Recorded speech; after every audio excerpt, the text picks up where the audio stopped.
मंगलाचरण में यह भाव प्रेषित किया है।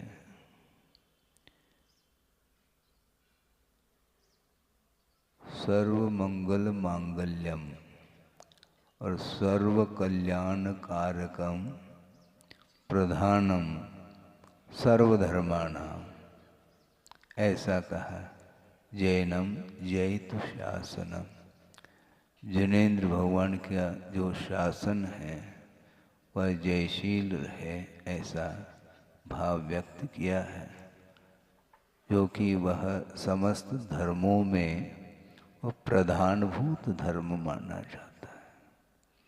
और इस जैन शासन को छोड़ करके अन्य जितने भी धारणाएं हैं, जो धर्म के रूप में धारणा बनती है, वह सारे सारे धर्म के कोटि में नहीं आती। जो स्वरूप तक ले जाने वाला होता है उसका नाम धर्म माना जाता है, और स्वरूप से जो विमुख करने वाला जो धर्म होता है वह विपरीत धर्म माना जाता है, जो कि वह संसार परंपरा का वह संचालन करने वाला धर्म माना जाता है। इसीलिए स्वरूप की ओर दृष्टि बहुत कम लोगों की होती है, और स्वरूप की ओर दृष्टि जाने के लिए स्वरूप का परिज्ञान होना भी अनिवार्य सिद्ध होता है। एक मोह का ऐसा जबरदस्त प्रभाव है कि चाहते हुए भी उस ओर दृष्टि नहीं जा पाती। ये व्यवधान उपस्थित करने वाला मोह माना जाता है। और मोह महामद पियो अनादि, अब बोलते चले जा रहे हैं, पाठ करते चले जा रहे हैं। पाठ करने का निषेध नहीं है, किंतु पाठ करते करते वो आगे का पीछे का सपाट नहीं होना चाहिए। निरंतर आप पाठ करें और स्वरूप की ओर दृष्टि स्वयं की जा रही है क्या नहीं जा रही है, कितने प्रतिशत में दृष्टि स्वरूप की ओर जा रही है, इसका एहसास भी होना चाहिए, महसूस भी होना चाहिए। यदि संवेदन में बात नहीं आती है तो उसके लिए ये उपदेश किसी भी काम का नहीं रहता। हाँ, आनंद जो उत्पन्न होता है वह स्वरूप के परिज्ञान में होता है, और स्वरूप के परिज्ञान से जो विमुख कर देता है वो कौन सा ज्ञान है? वह ज्ञान नहीं, वह अज्ञान माना जाता है। और अज्ञान का अर्थ ज्ञान का अभाव, सो अज्ञान ऐसा नहीं लेना। हाँ, उस ज्ञान के माध्यम से जो कार्य संपादित होना चाहिए वह यदि नहीं हो रहा है तो उसी का नाम अज्ञान कहा है। विपरीत ज्ञान को ही अज्ञान की कोटि में रखा है। ज्ञान का अत्यंता भाव मान लिया जाए तो जड़ हो जाएगा। जड़ तो हो नहीं सकता। चेतन कभी भी अपने स्वरूप का परित्याग नहीं कर सकता, चाहे वह निगोदिया जीव हो, चाहे वह अन्य किसी भी गति का जीव हो। ज्ञान का अभाव संभव नहीं। ज्ञान जगन्य परिणमन कर रहा है। अक्षर के अनंतवा भाग प्रमाण उसका ज्ञान है, जिसको आगमकारों ने नित्य उद्घाटित कहा। क्यों? उसके ऊपर यदि आवरण आ जाएगा तो वह चेतन गुण का अथवा ज्ञान का ही अभाव सिद्ध हो जाएगा, किंतु अभाव संभव नहीं। आपने दीपक जलाया है, किंतु इतना मद्दा कर दिया कि बिल्कुल वह बुझने को है, लेकिन अभी बुझा नहीं है। टिमटिमा रहा है, अभी बुझा नहीं वो। और तत्काल यदि उसके लिए तेल आदि मिल जाए तो पुनः उद्दीप्त हो जाता है। उसी प्रकार ये ज्ञान की स्थिति है। इसी प्रकार मोह की स्थिति भी बनती है।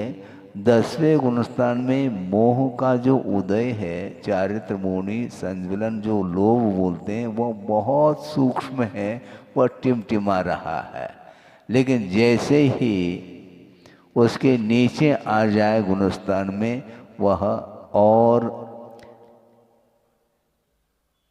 तीव्रता को प्राप्त होता है। सूक्ष्म ही बादर होता है और बादर ही सूक्ष्म होता है। ये परिणाम इस ढंग से चलता रहता है।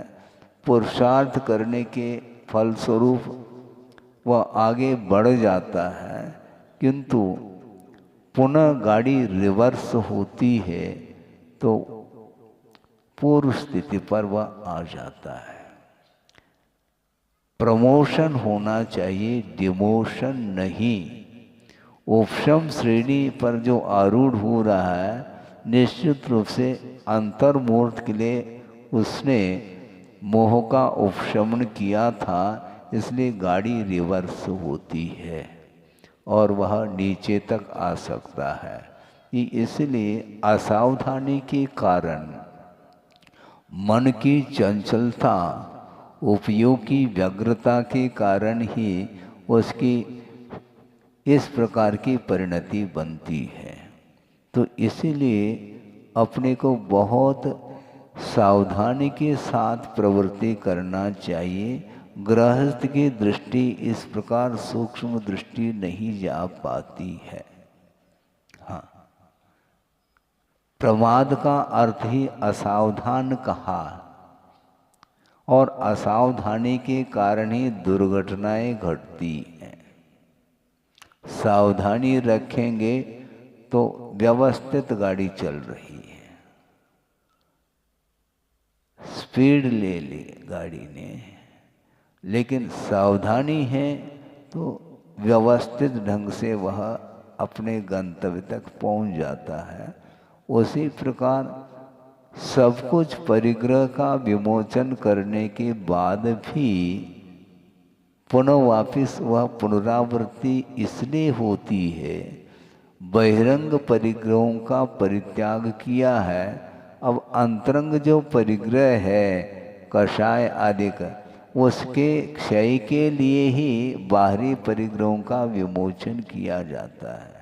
और करने के बाद भी पुनः वापिस अंतरंग परिग्रह का विमोचन यदि मान लो अपनी भूमिका के अनुरूप नहीं कर पाता है, तो वह बहिरंग परिग्रह का त्याग मात्र ऊपर ऊपर माना जाता है। बहुत कठिनाई है इसमें। इसलिए कुंद स्वामी ने अभव्य को प्रसंग बना करके दिया है। उन्होंने ये दिया है, सदहदि पत्तेदि रोचेदि पुनोवि फासेदि धम्मम किंतु भोग निमित्तम नदु कम्मखई निमित्तम, ऐसा कहा। वह अभव्य भी इस धर्म की आराधना करता है, इस जनलिंग को अंगीकार करता है, किंतु उसका जो एम है, जो लक्ष्य है, वह कर्म क्षय करने का नहीं रहता, किंतु भोगों की उपलब्धि के लिए करता है। और यहाँ तक करता है कि वह उसको घानी में भी पेल दो तो भी उफ नहीं करता, फिर भी गुणस्थान का विकास नहीं। समस्या यहाँ पर ये है। ये सब कुछ क्यों किया जा रहा है, किमर्थम, किस लिए कर रहा है? वो केवल उच्च क्वालिटी की संपदा, भोग्य सामग्री को एक टारगेट बनाया है। उसका यही गेट है, टारगेट उसका लक्ष्य बन चुका है। और वहाँ तक वह पहुँच जाता है। किंतु आचार्य कहते हैं निदान के माध्यम से संचित जो पुण्य होता है वह कभी भी कर्म निद्रा के लिए कारण नहीं बन सकता, बल्कि सम्यक् की विराधना के लिए कारण बनता है वह निदान। इसलिए कभी भी भोग की सामग्री की अपेक्षा अथवा इच्छा को लेकर के हमें धर्म की उपासना नहीं करनी है। धर्म की उपासना प्रभु बनने के उद्देश्य को लेकर के करो। एक ही उद्देश्य है, उसमें कोई भी नाम है, नाम क्या है? नाम के लिए भी होता, हाँ होता है। प्रसिद्धि को प्राप्त करने के लिए भी होता है। तो गुरुदेव कहते हैं हमें प्रसिद्धि की आवश्यकता नहीं, सिद्धि की आवश्यकता है। हमें शुद्ध बनना है, प्रसिद्ध नहीं होना। सिद्ध बनोगे तो अपने आप प्रसिद्ध, तीन लोक में प्रसिद्ध हो जाओगे, तीन लोक के नाथ बन सकते हो, हैं? तीन लोक के नाथ बनना है क्या? नहीं है, बनो, लेकिन ऐसा नहीं बन सकता वो नाथ।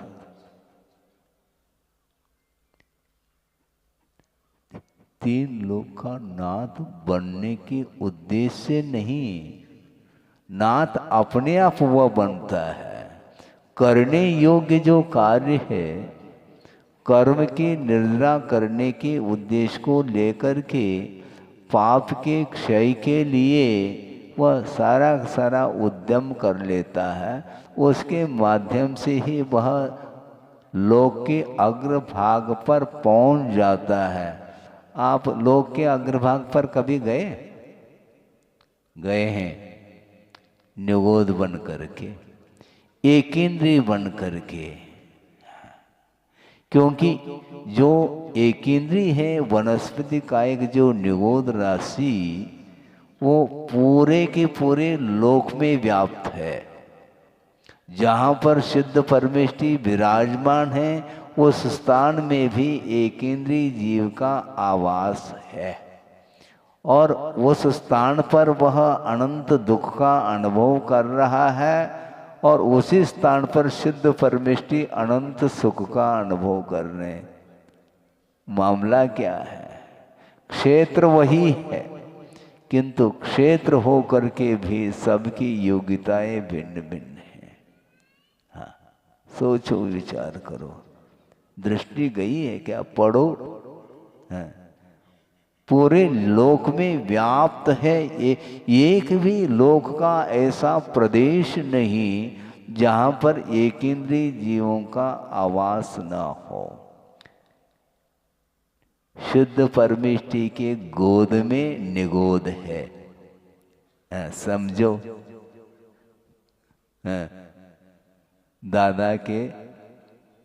दादाजी के गोद में नाती है, उसी प्रकार वहां पर सिद्ध परमेष्टि, अनंत सिद्ध परमेष्टि हैं। उतने स्थान में 2.5 द्वीप का जितना विस्तार है उतना ही विस्तार वहां पर है सिद्धालय का, और उतने ही स्थान में अनंत सिद्ध परमेष्टि विराजमान हैं, और उस स्थान में वह एकेंद्रीय जीव भी रह रहा है, जहाँ एक श्वास में 18 बार जन्म और मरण का अनुभव कर रहा है। क्षेत्र का क्या प्रभाव है उसके लिए? है कछु? बिल्कुल नहीं। भाव हो तो क्षेत्र का प्रभाव, भीतर यदि भाव हैं, धार्मिक भाव हैं, तो उस क्षेत्र का प्रभाव कहलाएगा, नहीं तो नहीं कहला सकता। आप कहीं भी रहो, लेकिन इसके उपरांत भी आचार्य कहते हैं ऐसे उपयुक्त स्थान में आप रहें जहाँ पर आपके परिणाम ऑटोमेटिक पवित्र हो सकते हैं। प्रभु के चरणों में कुछ क्षण के लिए आप बैठ करके पूजन अर्चन आदि करते हैं, उस समय आपके भावों में जो पवित्रता निर्मलता आती है, जो परिणाम उज्जवल होते हैं, क्या उस प्रकार का परिणाम दुकान में है? नहीं होते ना। तो उसमें ज्यादा क्यों समय देते हैं आप? 15 मिनट तो पूजन के लिए और बाकी 24 घंटा वहां पर क्यों है?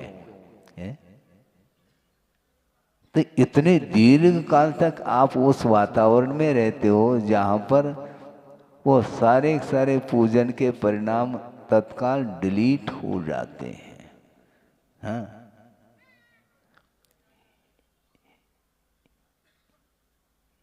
छटांग पर गुड़ है, 1 ग्राम समझ लो, हैं?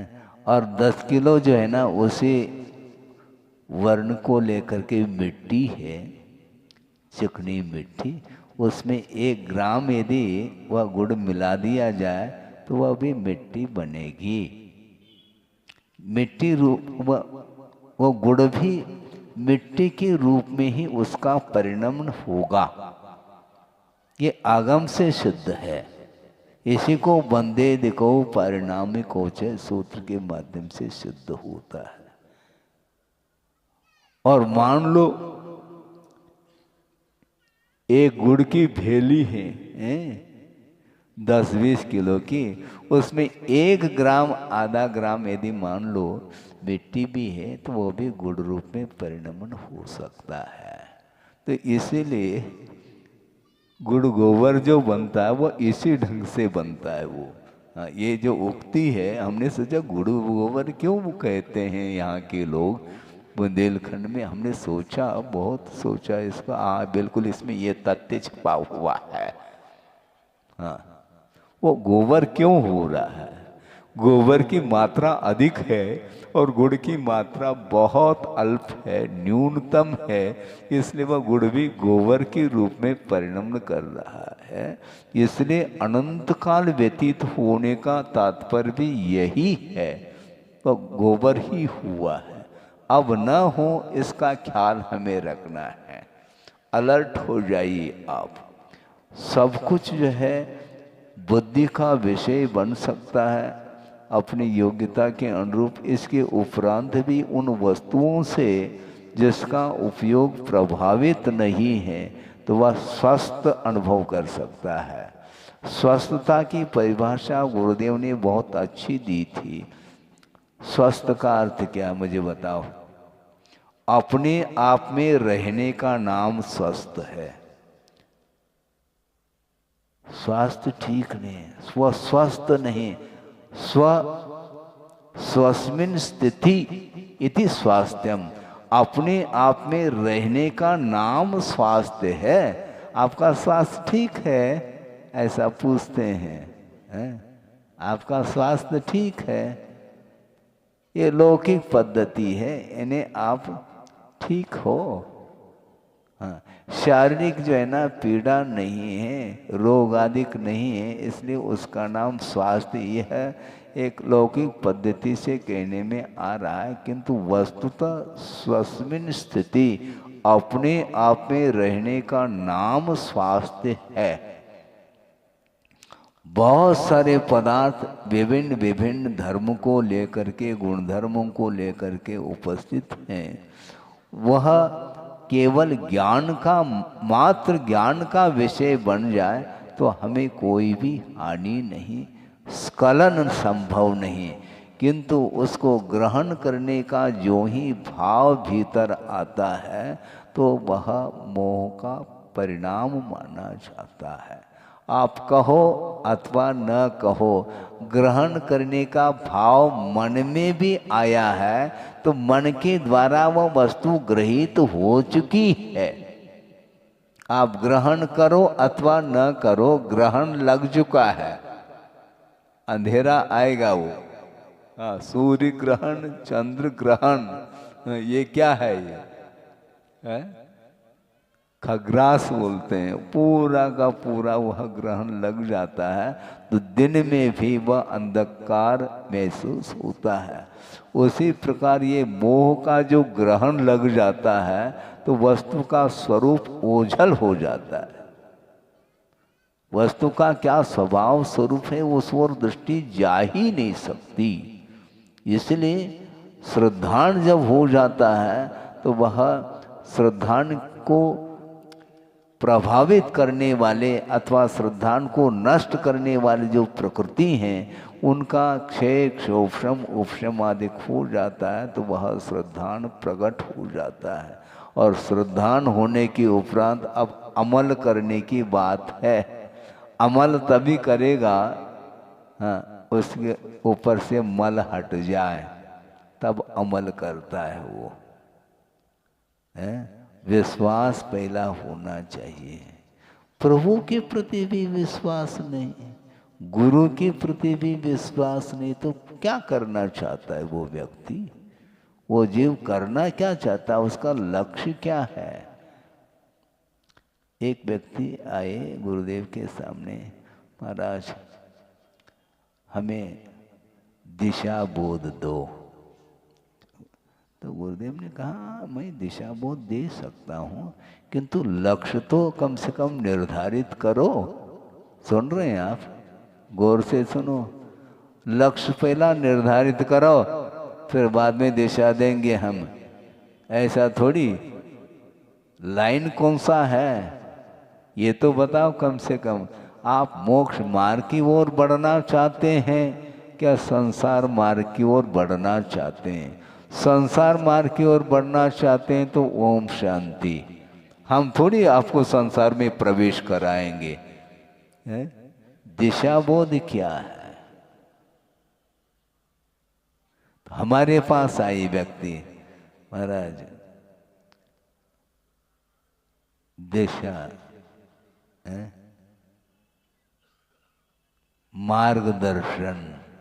तो हमने उनको कहा ये सीधा जाकर के इधर मुड़ जाना, वहाँ पर आचार्य महाराज विराजमान हैं, मैं आपको मार्ग बता रहा हूँ, दर्शन वो देंगे।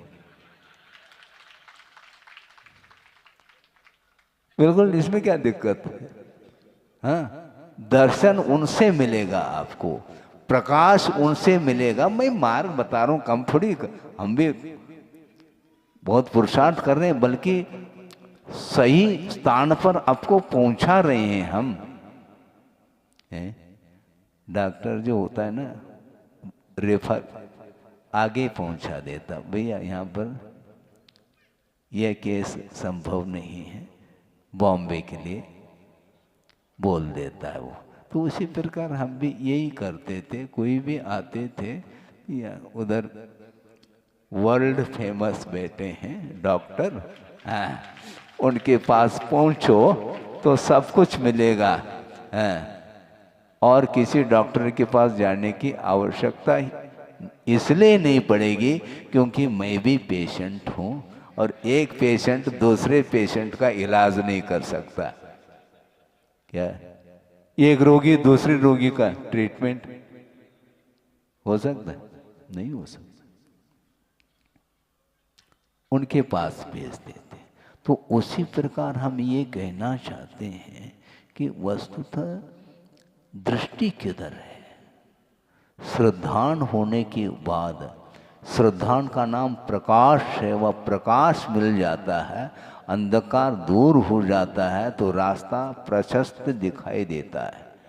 तो सबके पास जब सम्यक दर्शन है एक विवक्षा से, तो आपको प्रकाश मिल चुका है, चलना बाकी है।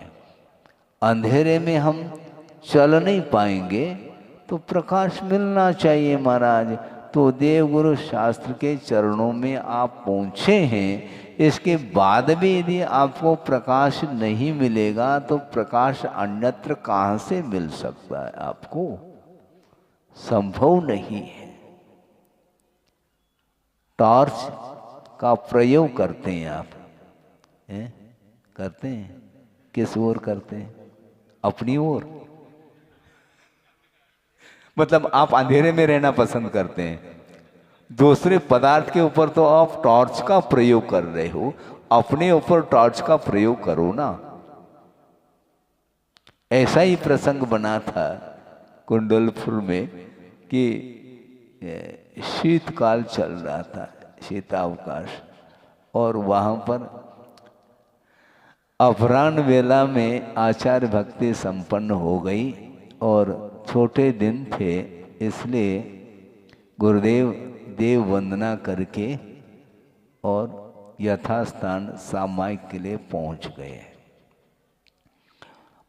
गए और श्रावकों ने सोचा काफ़ी ठंडी लहर चल रही है, वर्धमान सागर सामने है, सरोवर, तो इसलिए थोड़ा सा दरवाज़ा बंद कर दें तो अच्छा है आचार्य के लिए, सामायिक की अपेक्षा से, और बंद करके वो निकल गए। इस बीच में ही एक बाहर के सज्जन आए दर्शन हेतु, तो उन्होंने सोचा अभी दर्शन कर सकते हैं, समय है, और भीतर आचार्य महाराज आवर्त कर रहे थे और बैठने वाले थे, उतने में ही बाहर के वो सज्जन किवाड़ खोल दिए। खोल करके देखा तो भीतर अंधकार था। अब उन्होंने सोचा हमने किवाड़ तो खोल दिए, अब दर्शन बिना किए जाऊं ये ठीक नहीं, और उसने किया क्या, टॉर्च जो है प्रयोग किया, लेकिन इतनी जल्दी में टॉर्च का प्रयोग किया कि उसका मुख स्वयं की ओर था, और टॉर्च जैसे ही चालू किया तो स्वयं की शरीर, उसका शरीर ही प्रकाशित हुआ, तो गुरुदेव हंस रहे थे। उन्होंने सोचा ये बहुत अच्छा उदाहरण हमारे लिए मिला कि संसारी प्राणी हमेशा पर की ओर, पर को ही प्रकाशित करता है। भूल करके भी टॉर्च का प्रयोग यदि अपने लिए हो जाए तो बहुत अच्छा होगा, उनके लिए उदाहरण बन गया। सोचो विचार को, साधनों का प्रयोग पर के लिए नहीं अपने लिए करो। ये ज्ञान जो है ये स्वपर प्रकाशी कहा है, इसके माध्यम से पर पदार्थ का स्वरूप क्या है उसका भी परिज्ञान होता है, और अपने आत्म तत्व का क्या स्वरूप है, क्या स्वभाव है, इसकी पूरी की पूरी जानकारी ज्ञान के माध्यम से मिल सकती है। लेकिन संसारी प्राणी पुरुषार्थ कर लेता है, ज्ञान को हासिल करता है, किंतु उसका प्रयोग दूसरे के लिए कर रहा है। दूसरे के लिए करने के लिए निषेध नहीं किया, किंतु स्वयं कम से कम जो ना अपने आत्म तत्व को तो कम से कम प्रकाशित करो। ऐसा न हो कि दिया तले अंधेरा रह जाए। होता ऐसा ही है, दिया तले अंधेरा रहता है कि नहीं, वो दिए के माध्यम से सारा सारा इर्द गिर्द पूरा परिसर प्रकाशित हो रहा है, सारे वस्तु प्रकाशमान हो रहे हैं। इसके उपरांत भी उसके तले अंधेरा रहता है। उसी प्रकार जो जिनलिंग को धारण करने वाला जो अभव्य होता है वह दिया तले अंधेरा, हाँ, उसके पास पर्याप्त मात्रा में ज्ञान है, उसके माध्यम से उस अभव्य के उपदेश सुन करके भव्य जीवों का कल्याण हुआ है। अनंत जीव अपने सिद्धत्व को उपलब्ध कर लिए हैं अभव्य के उपदेश के माध्यम से। उपदेश देने वाला अभव्य है, किंतु उसका जो उपदेश है वह आगम के अनुरूप उपदेश देने से सामने वालों का कल्याण हो रहा है। तो उसके माध्यम से इतना लाभ तो हुआ कि पर का कल्याण तो हुआ, किंतु स्व कल्याण नहीं हो पा रहा है। इसी को बोलते हैं दिया तले अंधेरा। हमने सोचे इस दिया तले अंधेरे का क्या मायना क्या है, इस ढंग से ये मायना सिद्ध होता है। तो फिर क्या करें महाराज, कौन सा दीपक जिसमें दिया तले अंधेरा न हो, ऐसा कोई दीपक है? हाँ है, रत्न दीपक। रत्न दीपक जो है ना, उसके तल में भी वह प्रकाश रहेगा, इसी का नाम रत्न दीपक है। इसलिए सम्यक दर्शन प्राप्त होने के बाद फिर वह रत्न दीपक माना जाता है। इसके बाद भी असंयम की भूमिका से ऊपर यदि नहीं उठता है तो कभी भी वह सम्यक दर्शन रूपी दीपक बुझ सकता है, क्षायिक नहीं होने के कारण। इसलिए बहुत रिस्क है। वर्तमान में क्षायिक सम्यक्त्व है ही नहीं, कभी भी किसी भी पल में वह सम्यक्त्व समाप्त हो सकता है विषयों के संपर्क के कारण। इसलिए विषयों से हमेशा बचते रहिएगा। हम क्या करें महाराज, दीपक न बुझे तो कम से कम हाथ का ओट देते हैं ताकि हवा के कारण दीपक बुझ न जाए। और रत्न दीपक है तो वह बुझेगा नहीं। तो मोह की जो हवा, हाँ, तूफान, उसमें सम्यक दर्शन रूपी दीपक बुझ जाता है क्षायिक नहीं होने के कारण। और रत्न दीपक के समान वह क्षायिक सम्यक्त वह कभी बुझ नहीं सकता है। महाराज हमें भी चाने खरीदने की वस्तु है क्या? चाहिए कहने से थोड़ी मिलने वाली वस्तु, क्योंकि वह निजी वस्तु है। अपनी स्वयं की ही अपने स्वयं के जो परिणाम हैं वही सम्यक दर्शन है। और उसके अभाव में मिथ्या दर्शन का उदय होता है तो पूरा का पूरा चारों ओर वह अंधकार छा जाता है। इसलिए मोह को कम करने का प्रयत्न आगम के माध्यम से, भिन्न भिन्न प्रसंगों के माध्यम से उसी विषय को हम रिपीट करना चाहते हैं। क्योंकि जो डिलीट हो रहा है जल्दी, इसलिए उसको बार बार रिपीट करने से, बार बार अध्ययन स्वाध्याय अधिक करने से वस्तु का स्वरूप क्या है ये ज्ञात हो जाता है। अब बिल्कुल शांति के साथ अब सोचो, कम से कम कितने 35-40 मिनट हो गए हैं प्रवचन चालू करके, लेकिन लगता नहीं कि 40 मिनट आपके निकल गए हैं। अच्छा लग रहा है तो ऐसे करते रहो। हम चले भी जाएं, सुनो तो, यही तो समस्या है वर्तमान। ये जो ये खड़ा कर दिया ना, इसमें क्या है, ये प्रवचन ही तो कैच कर रहा है, वो कैचिंग पावर है। एक अक्षर को भी वो नहीं छोड़ता, एक शब्द को भी नहीं छोड़ता। तो ये काय के लिए आप भर रहे हैं, एक एसिड जो भरा जा रहा है इसका उपयोग कर लो। बात तो वही है, क्या क्या प्रत्यक्ष और परोक्ष, ये तो समस्या है,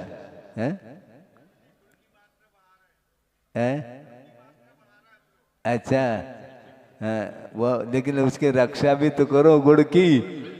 हाँ, इर्द गिर्द यदि मिट्टी है तो बस गुड़ गोबर हो जाए, वो पक्की बात है। ये अच्छा उदाहरण मिल गया आपके पुण्य के उदय से। बिल्कुल ठीक है। इसलिए आपके पुण्य के उदय से कह रहा हूं, क्योंकि निमित्त के माध्यम से ही विचार आते रहते हैं।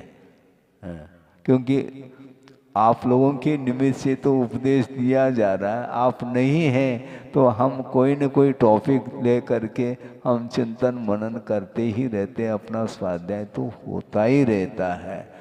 इसलिए आप कहीं भी रहो किंतु जगत रहो, ये कहा जा रहा है। बार बार गुरुदेव का यही कहना कि सावधान रहिएगा।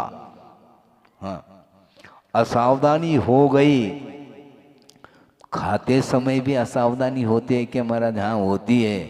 जल्दबाजी में खाओगे तो अपनी जीभ कट सकती है, वहां पर जेब कटनी, जीभ कट। जल्दी जल्दी में हो तो निश्चित रूप से जो है वह हो जाता है। तो इसलिए आपके पास ज्ञान है, जानने की, देखने की, संवेदन आदि करने की क्षमता जीव के पास है। इसलिए वह जो मोह के माध्यम से आवरण आ रहा है उस ज्ञान के ऊपर और चारित्र के ऊपर, इसलिए उस आवरण को हटाने की आवश्यकता है। आपको अनावरण करना है। हम कहाँ तक आवरण को हटा सकेंगे? हटाने के लिए एक संकेत किया, इस ढंग से हटाया जा सकता है। लेकिन हटाने वाला यदि नहीं हटाता है तो अपने आप थोड़ी हटेगा, नहीं हट सकता। वो मोह को हटाना खेल नहीं है बंधु। बड़े बड़े साधक भी इसमें फेल हुए हैं।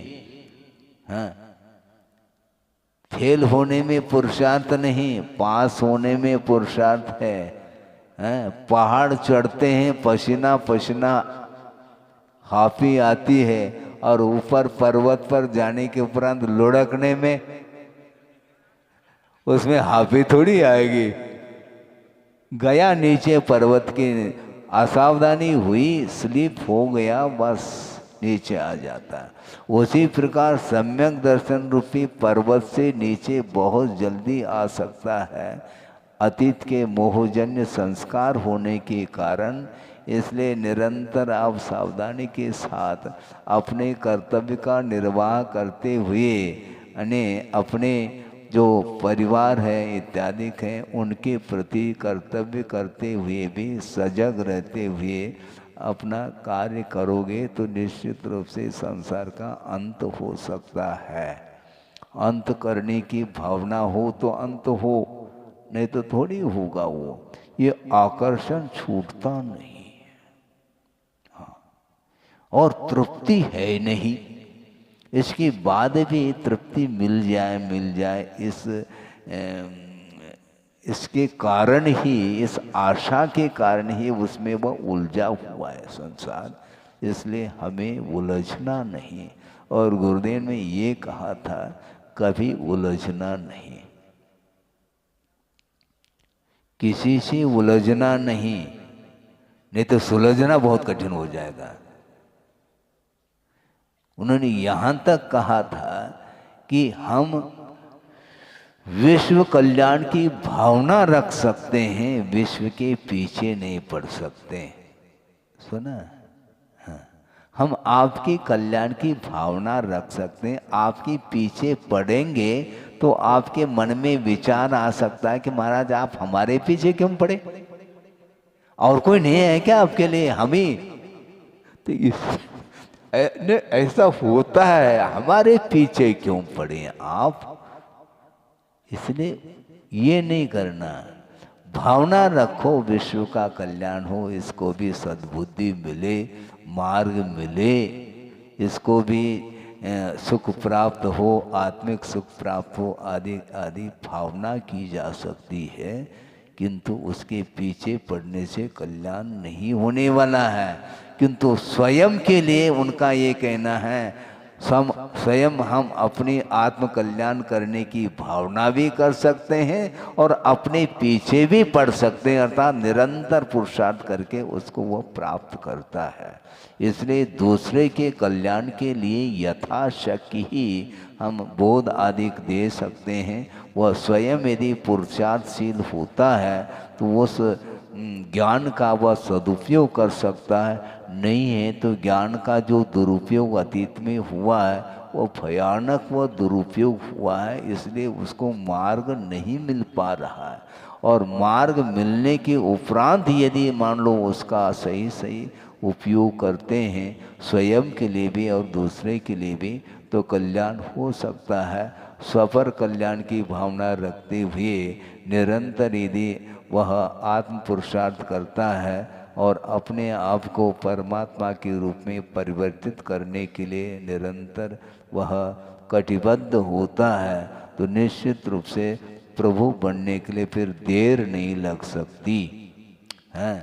शक्ति तो विद्यमान है, प्रत्येक जीव में प्रभुत्व शक्ति विद्यमान है, किंतु वह पुरुषार्थ नहीं करने के फलस्वरूप वह प्रबुद्ध नहीं हो पा रहा है। शक्ति तो है, शक्ति है तभी प्रयास किया जाता है, किंतु अभव्य में उद्घाटित करने की क्षमता है ही नहीं।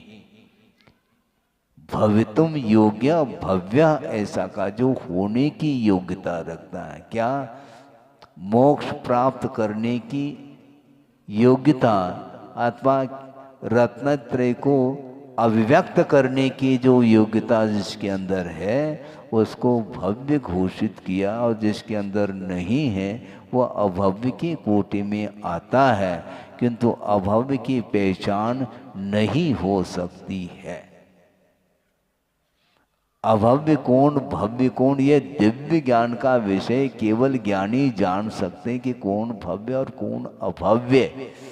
ये मनपर्य ज्ञान अवधि ज्ञान का भी विषय नहीं बन सकता, तो मति ज्ञान शुद्ध ज्ञान का विषय तो बनेगा नहीं। इसलिए हम इतना ही कहना चाहते हैं, जो भी आप अपने पुण्य के उदय में जो साधन सामग्री उपलब्ध है मोक्ष मार्ग संबंधी, उसका यथोचित उपयोग करते हुए अपनी भूमिका के अनुरूप अथवा अपने सामर्थ्य के अनुरूप उसका सदुपयोग करते हैं तो निश्चित रूप से बहुत बड़ी प्रभावना हो सकती है। हो इस पवित्र भावना के साथ अहिंसा परमो धर्म की जय।